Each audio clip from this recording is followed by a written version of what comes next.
Now, Ted, let's come back to your first directing job. I believe you've said that your first directing job was all or nothing. If it didn't go well, you would have been out of a job and on the street, and you could have played it safe. You could have declined the directing job or the directing assignment, but you decided to risk it all. So knowing what was at stake, how did you approach the work? Well, what happened was that I was when I was 23, I was a story editor of the series General Motors Theater, and the man who produced it, Sidney Newman, he said to me one day, "You know, Ted," I was doing a lot of rewriting. It was a great training because directors always said to me, "I'm 10 minutes short. I need 2 scenes, right?" I'd write 2 scenes, and then, but after about a year of this, the producer, Sidney Newman, came and said to me, "You know, Ted, you're a pretty good writer. Not a great writer, but a pretty good writer.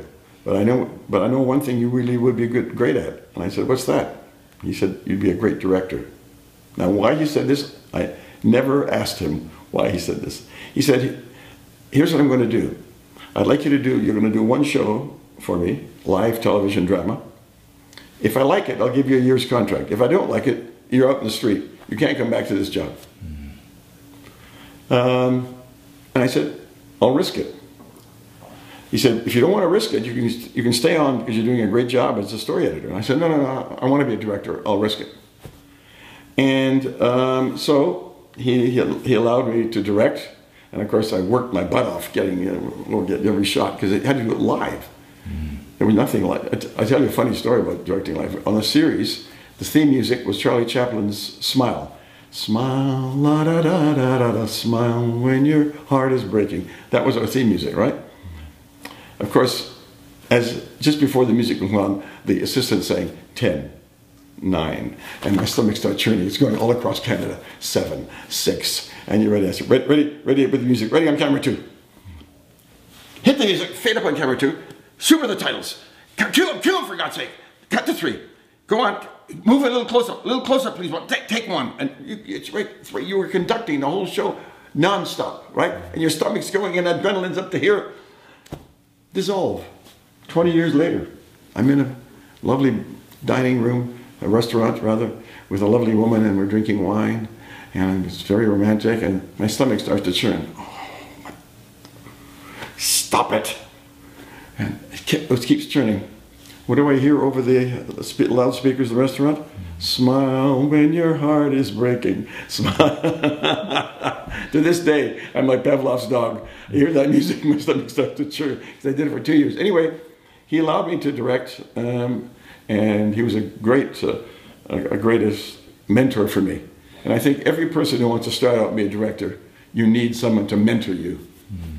But what made you take that leap? Knowing that you could be out of a job, knowing that you could lose the safety and the security, you still decided, you know what, I want to do this. Where did that come from?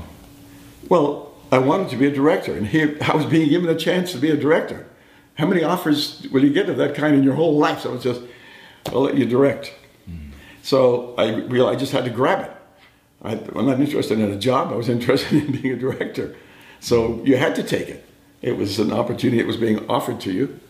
It would be silly to refuse it.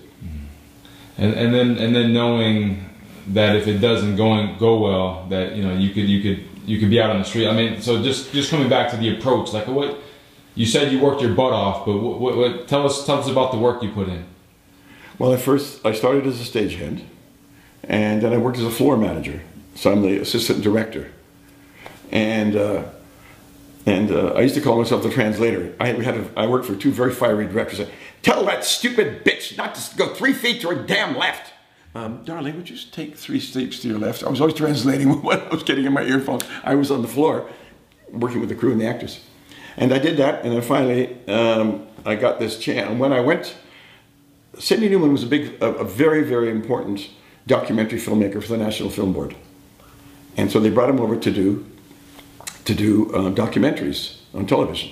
And when I heard that he was going to do documentaries about new thoughts and new discoveries at the University of Toronto, I went to him and I said, "Hey, I just graduated." I went to speak to him.